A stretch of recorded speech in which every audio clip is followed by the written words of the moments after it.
নমস্কার। আজকে আমি হাজা সম্পর্কে যে রোগটা আছে সেটা সম্পর্কে আলোচনা করছি। হাজা হচ্ছে যেটা একটা বিশেষ ধরনের চর্মরোগ, যা সাধারণত দরিদ্র মধ্যবিত্ত পরিবারের নারীদের মধ্যে এটা বেশি দেখা যায়, এবং যারা দিনরাত জলে কাজ করে বিশেষত তাদের হাতে পায়ের আঙুলের খাঁজে খাঁজে এটা হয়। এছাড়া আরও কতকগুলো অবস্থায় এটি বেশি হয়,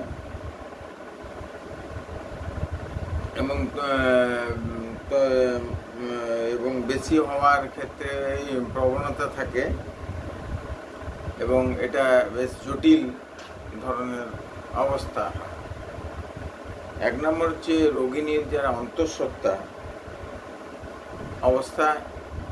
দ্বিতীয় নম্বর হচ্ছে রোগিণীর ডায়াবেটিস থাকলে ঘা শুকাতে চায় না, এটা জটিল হয়।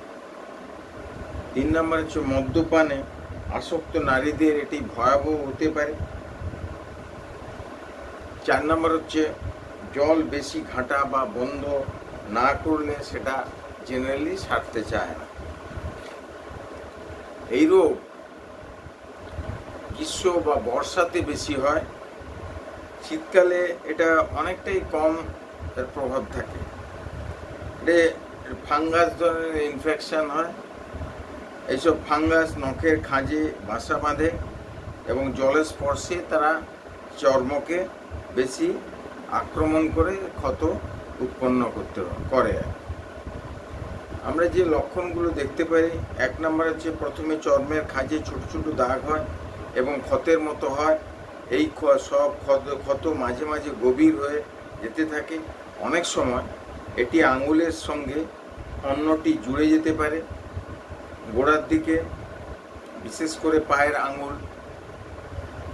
দুই নম্বর হচ্ছে অনেক সময় ঔষধ লাগালে এটা কমে যায়, কিন্তু তা হলেও তাতে নিয়মিত জল লাগালে আবার বেড়ে যেতে পারে। তিন নম্বর হচ্ছে পরে নখের গোড়াগুলো আক্রান্ত হতে থাকলে এটি বিশ্রী দেখায় এবং হাতে পায়ে অবস্থা এমন হয় যে তাতে বিশ্রী ঘা হয় এবং রোগ বাড়তে পারে। চার নম্বর হচ্ছে অনেক সময় এর